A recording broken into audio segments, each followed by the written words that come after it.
저는 올해 29살입니다. 대학교를 졸업하자마자 취직을 했고 처음 다닌 회사가 제가 생각하는 방향과는 맞지 않는 것 같아 반년 정도 다니다가 과감하게 사직서를 제출했어요.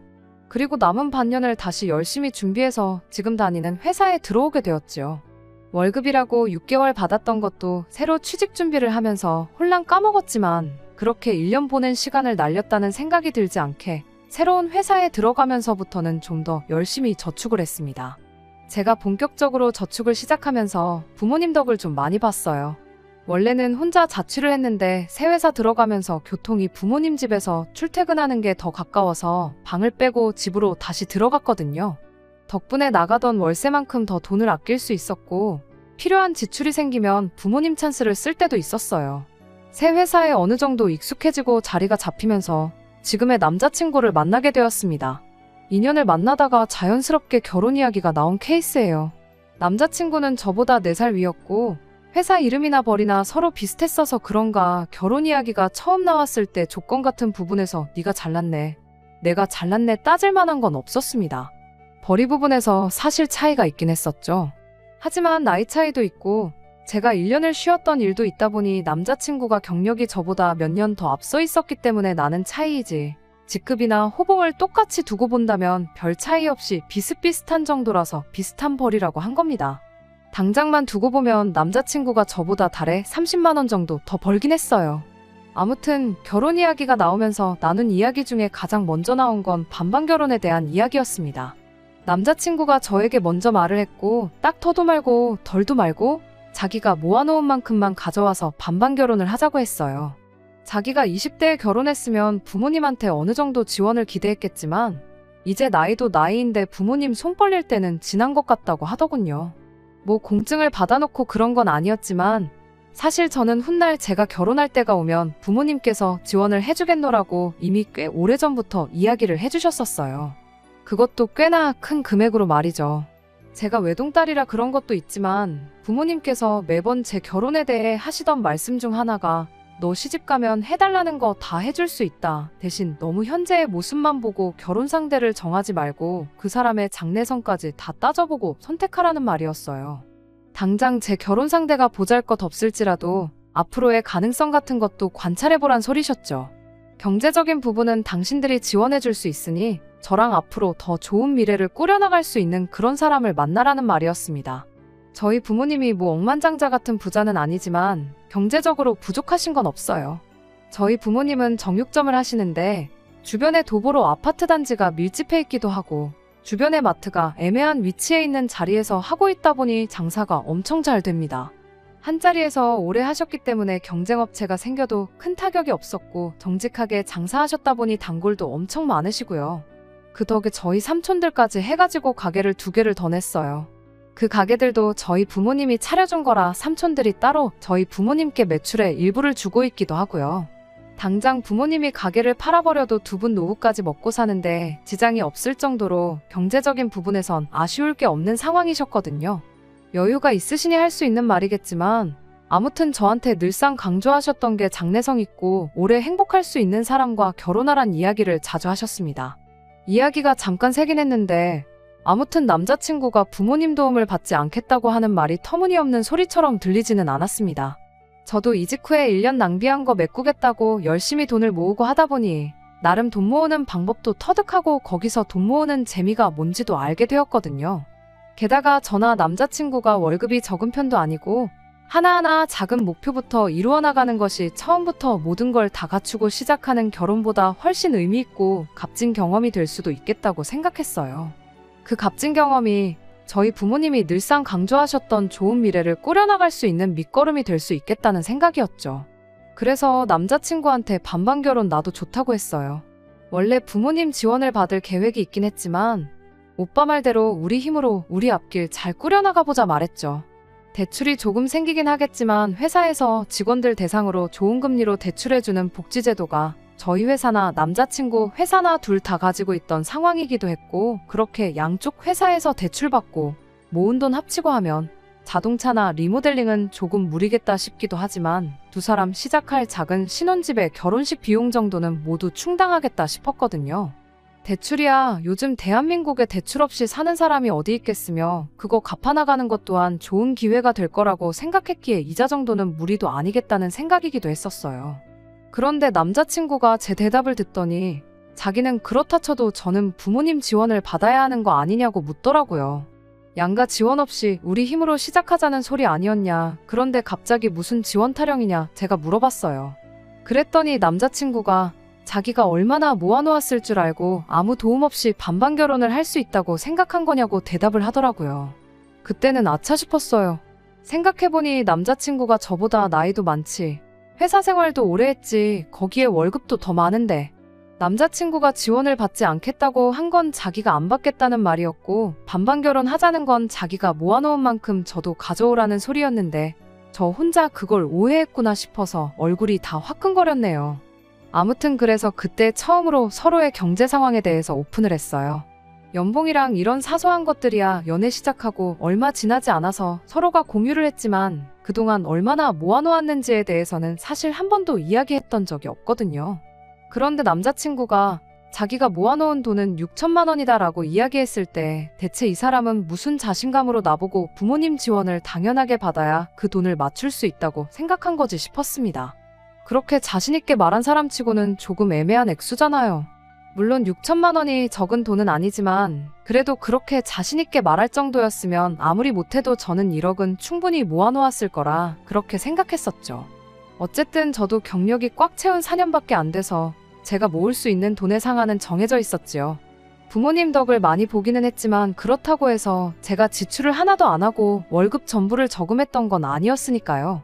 그래도 총액만 두고 보면 남자친구가 모아놓은 돈보다 제가 1,000만 원 더 많았습니다. 남자친구가 제가 모아놓은 돈의 액수를 듣고 말수가 적어져서 우스갯소리로 부모님 지원은 내가 아니라 오빠가 받아와야겠다 하고 놀렸어요. 남자친구도 그 말에 정신이 퍼뜩 들었는지 어떻게 제 연차수에 그런 많은 돈을 모았냐고 묻더라고요. 그래서 제가 여러모로 부모님께 지원을 받은 게 있다. 지금도 부모님 집에서 살고 있고 생활비도 따로 보태는 게 없다 보니 돈이 잘 모이더라. 이렇게 말은 해줬어요. 그래도 남자친구라고 자존심 상하지 말라고 최대한 제가 돈 모으기 좋았던 상황이었다고 좋게 이야기했던 거예요. 남자친구는 잠깐 말수가 다시 줄어들더니 그럼 그럴 게 아니고 자기보다 더 모아놓은 그 1,000만 원은 우리 결혼하거든 저희 부모님께 드리면 어떻겠냐고 물어왔습니다. 그 1,000만 원이 더 있다고 해서 우리가 아예 대출을 안 받을 것도 아니고 3억을 대출받나 3억 천을 대출받나 그게 그거 아니겠냐고 하더라고요. 1,000만 원 아끼는 거 좋지만 이자 차이가 크게 나질 않으니 차라리 그 돈으로 여태까지 부모님한테 받은 은혜를 갚는다고 생각하면 저희 부모님께서 반드시 저를 대견스럽게 여기실 거고 참 좋아하시지 않겠냐 하더라고요. 일석이조로 제가 큰 효도할 수 있는 기회이기도 하지 않냐면서 말이죠. 그 속이 뻔히 보이긴 했어요. 결론은 자기가 부모님한테 지원받을 생각은 여전히 없다는 말을 좋게 돌려서 말한 거였죠. 그렇다고 자기가 당장 어디서 1,000만 원이 생기진 않을 것 같으니 차라리 그 1,000만 원으로 기분 내고 반반 결혼하자는 말이었지만 그래도 그땐 그냥 남자친구가 했던 말 중에 그런 뻔한 속셈은 계산 안 하고 좋은 쪽만 생각해서 그렇게 하겠다고 했죠. 남자친구 말 맞다나 1,000만 원이 크다면 큰 돈이지만 저희가 거의 대출받는 액수도 상당했다 보니 그거 생각해보면 또 그렇게 큰 액수도 아니고 게다가 당장 남자친구 월급이 저보다 높았으니 그거 생각하면 그러려니 넘어갈 수 있는 액수이기도 했고 저도 여태까지 부모님 집에 얹혀 살면서 이득 본 게 많았으니 효도한다 생각하면 못할 것도 없겠더라고요. 그래서 남자친구한테 그렇게 하겠다 말했죠. 그때는 뭐 조목조목 따져가며 하나하나 다 짚고 넘어갈 그런 생각도 하지 않았습니다. 어쨌든 저도 2년 연애하면서 이 사람의 좋은 점도 많이 봤고 어느 정도 확신이 있었으니 결혼까지 결심했는데 돈 1,000만 원 때문에 파혼하는 것도 웃기겠다는 생각이었어요. 아무튼 그렇게 얼추 결혼 자금에 대해서 이야기가 끝나니 결혼도 어느 정도 확실시되는 분위기였어요. 그리고 그때쯤에서 서로를 양가 부모님께 소개를 하게 되었죠. 남자친구를 저희 부모님께 소개시키는 날이었는데 원래는 며칠 동안 고생해서 따로 예약해놓은 장소가 있었는데 부모님 가게 사정 때문에 아쉽게 예약 취소를 해야 했습니다. 급한 대로 약속 장소를 바꿔서 저희 집 근처에 있는 그나마 분위기 괜찮은 레스토랑으로 다시 예약을 했습니다. 가게 앞에서 부모님과 합류해서 부모님 차로 같이 이동을 했어요. 그때 남자친구가 저희 집이 정육점을 한다는 사실을 처음 알았어요. 저한테 부모님이 정육점을 하시는구나 하고 말하고는 고기는 원 없이 먹어봤겠네. 우리 결혼하면 고기 반찬은 매일같이 먹을 수 있겠다. 뭐 이런 반응을 보였습니다. 그때는 대수롭지 않게 넘겼어요. 사실 별로 따지고 들만한 발언은 하나도 없었고 말이죠. 아무튼 부모님께서는 남자친구를 어느 정도 마음에 들어 하셨습니다. 말씀드렸다시피 저랑 스펙 같은 건 누가 잘났네 따질 것도 없이 비슷했고, 무엇보다 남자친구 태도나 행동에서 자신감이 보인다고. 요즘 사람들 공부만 했어서 그런가 자기 의견 말하는데 소극적이고 샌님 같은 사람들 많이 봤는데 그런 점이 남자다워 보인다며 마음에 참 들어 하셨지요. 똑같은 조건의 사람이라면 매사에 자신감이 있는 사람이 나중에 가서 더 성공하는 법이라며 늘상 강조하시던 장래성에 대해서도 좋게 보셨던 것 같아요. 아무튼 그렇게 양가에 서로 인사를 드리고 나니 저희 결혼이 더더욱 본격적으로 진행이 되는 듯 보였어요. 양가의 인사 끝나고 나서는 자연스럽게 상견례 날짜를 잡았지요. 상견례 때는 별다른 이상한 점을 느끼진 못했어요. 다만 이상했던 건 예비 시어머니가 제가 혼자 인사드리러 갔을 때는 이것저것 질문도 많고 말도 많았는데 유독 상견례 날에는 딱딱 짧게 필요한 말만 하고 대답만 하고 그랬습니다. 저만 있을 때랑 또 저희 부모님이 같이 계실 때랑 느낌이 다르니 그러는 거라 생각했어요. 상견례 분위기 자체는 나쁘지 않았거든요.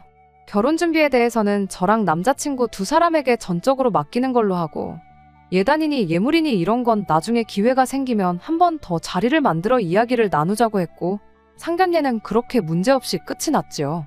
양가 상견례도 별탈 없이 끝났고 이제 뭐 결혼하는 건 시간 문제구나 싶었지요. 제 친한 지인들 몇 명한테만 나 곧 있으면 결혼한다고 제 소식을 알렸고, 청첩장이 나오면 나오는 대로 다른 사람들한테도 전부 알릴 계획이었습니다. 그런데 상견례 지나고 나서 며칠 지나지 않아서 예비 시어머니한테서 저만 따로 만나고 싶다는 연락을 받게 되었어요. 제 번호는 처음 인사드린 날 알려드리긴 했지만 그 이후로 저한테 연락 한 번 없었고, 결혼 준비는 상견례 때 저희한테 전적으로 맡긴다고 하셨는데 무슨 할 이야기가 있어서 찾으시나 싶었습니다. 따로 이야기하기로 했던 예단 이야기를 하려고 그러나 싶기도 해서 정말 아무 생각 없이 부르는 장소로 나갔어요. 예상한 대로 남자친구는 없었고 예비 시어머니 혼자 나와 있었어요. 무슨 일로 부르셨나 했는데 할 얘기가 있다고 불러놓고선 정작 본론은 이야기 안 하고 날씨가 어떠니 그런 영양가 없는 이야기만 주고받고 있었어요. 자리가 끝날 때까지 별다른 말은 없었죠. 그냥 예비 며느리 보고 싶어서 부르셨나 보다 하고 식사라고 해봐야 3만 원도 안 나왔어서 제가 계산하겠다 했어요. 그리고 가방에서 지갑을 꺼냈는데 그때 예비 시어머니가 역시 하면서 한숨을 푹 내쉬더라고요. 그러더니 자기가 할 말이 있어서 불렀는데 안 하려다가 해야겠다며 자리를 좀 옮기자고 하더라고요. 그래서 근처에 있는 카페로 갔습니다. 카페에 가서 자리를 앉으니 예비 시어머니가 너를 보니 걱정이다 하면서 한숨을 또 내쉬더라고요. 당최 난데없이 한숨을 푹푹 내쉬면서 걱정이라고 하니 내가 무슨 실수라도 했었나 싶더라고요. 아무리 생각해도 잘못한 게 없는데 뭐 때문에 저렇게 실망스러운 얼굴로 걱정이 이만저만이 아니라고 하는가 했더니 얼토당토하는 소리를 꺼내더군요. 제가 명품에 환장한 사람처럼 보여서 걱정이라고요. 뜬금없이 무슨 말을 하시는 거냐 했더니 제 지갑이 명품이지 않느냐고 하는 거예요. 명품은 맞긴 한데 이건 제가 대학교 들어갔을 때 아버지한테 선물 받은 지갑이에요. 가방도 같은 브랜드로 하나 있긴 한데 그건 처음 취직했을 때 어머니께서 사주셨던 거고요. 제 돈 주고 사본 적도 없고 집에 명품이라고는 그거 2개밖에 없는데 저에 언제 뭘 보고 제가 명품을 밝힌다고 하시는 거냐 되물었어요. 아까 전 식당에서 계산할 때 그제서야 제가 지갑 꺼내는 거 보고 브랜드 로고를 봤던 건데 제 지갑 하나만 보고 제가 명품을 밝힌다고 생각한 거면 솔직히 너무 억울하잖아요. 그랬더니 예비 시어머니가 상견례 때 이야기를 꺼내더라고요. 상견례 때는 심지어 명품 비슷한 것도 안 하고 있었는데 무슨 소리를 하시는 거냐 물으니 너 말고 너희 어머니 하면서 그걸 또 언제 하나씩 다 봤는지 저희 어머니가 들고 나온 가방이며 액세서리며 전부 기억해내서는 어디 브랜드 거인지 줄줄 웃고 있더라고요. 상견례 때 보니 예비 사돈이 허영이 조금 심한 것 같더라 하면서 딸은 그 어미를 닮을 수밖에 없는 법인데 당신은 제가 남자친구랑 결혼하면 그때부터 본격적으로 명품을 사 모으면 어떡하냐고. 그게 걱정돼서 미리 한마디 해주려고 저를 불러냈다는 겁니다. 저희 어머니가 명품 몇 개 가지고 계신 건 사실이지만 자리가 자리였으니만큼 힘주고 나가셨던 건데 그게 뭐 문제가 될 게 있냐고 또 되물었어요. 그리고 반반 결혼하는 데다가 맞벌이 하는데 갖고 싶은 게 있으면 명품이든 가품이든 상황이 되면 사는 거지 그게 왜 문제가 되느냐고도 한마디 했죠. 그랬더니 제 생각부터가 틀려먹었다면서 예비사돈 정육점 하는데 그런 비싼 장구들이 필요나 하냐며 지금 말하는 거 보니까 좋게 경고만 하고 끝내려고 했는데 이참에 아주 정신머리를 싹 바꿔놓아야겠다고 혼자 진지해서 있는 겁니다. 송충이는 솔잎만 먹어야 된다는 말 못 들어봤냐면서 옛 성현들의 말이 틀린 게 하나도 없답니다. 부모는 자식의 거울이란 말도 마찬가지라고요. 뭔 소리를 하고 싶어서 저러나 했더니 정육점 하는 저희 부모님이 주렁주렁 명품을 하고 다니는 게 말이나 되냐는 소리를 하고 싶었던 거예요. 부모는 자식의 거울이라는 말을 꺼내는 것도 역시 명품 밝히는 어머니 밑에서 자란 딸이니 똑같을까봐 걱정이라는 말을 하고 싶었던 거고요. 듣자 하니 정말 예비 시어머니와 예비 며느리라는 관계를 떠나서 너무 열이 받더라고요.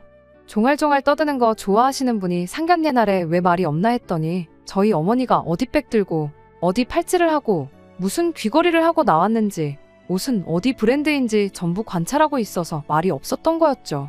가방이야 로고가 커다랗게 박혀있으니 그렇지만 옷이며 장신구며 그런 건 어디 브랜드인지 줄줄 꿰고 있는지 누구야말로 명품에 환장해서 보기만 해도 어디 제품인지 다 알고 계시냐고 따졌어요.